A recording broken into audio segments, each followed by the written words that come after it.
সবাইকে শুভ অষ্টমী। আজ আমি তোমাদের সাথে অষ্টমীর সন্ধ্যের কিছু মুহূর্ত শেয়ার করব। ভিডিওটা পোস্ট করতে একটু লেট হয়ে গেছে জানি, কিন্তু চলো তোমাদের সাথে শেয়ার করি।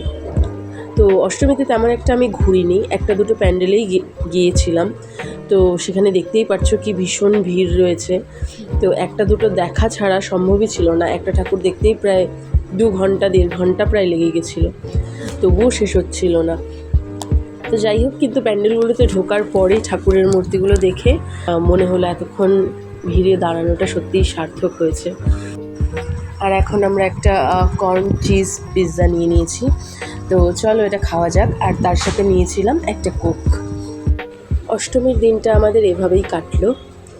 আর এবার আমি তোমাদের সাথে শেয়ার করব নবমীর দিনটাও, নবমীর সন্ধ্যেটাও। আমি একসাথে মার্জ করে দিয়েছি ভিডিওটা, তার কারণ অষ্টমীতে তো তেমন একটা ঘুরতে পারিনি, 1-2 প্যান্ডেল ছাড়া।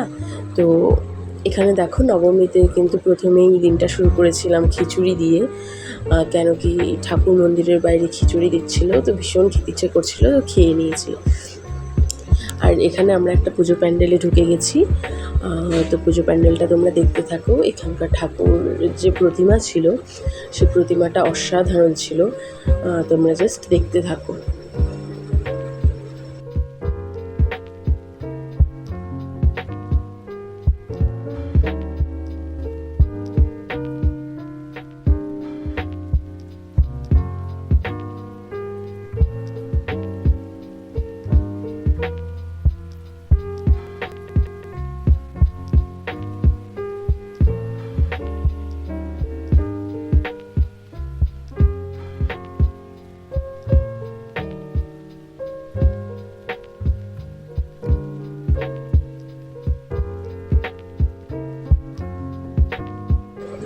প্যান্ডেলটা যেমন সুন্দর, মায়ের প্রতিমাটাও কিন্তু তেমনই অসাধারণ।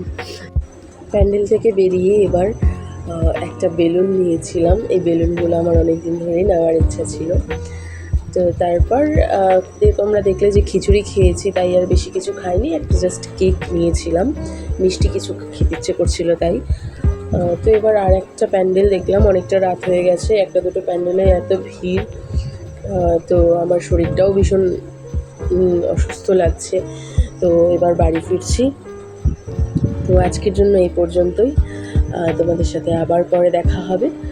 সবাই ভালো থেকো, সুস্থ থেকো। সামনেই আরও অনেক পুজো রয়েছে, আশা করি তখন তোমাদের সাথে আবার দেখা হবে। আজকের জন্য সবাইকে টাটা।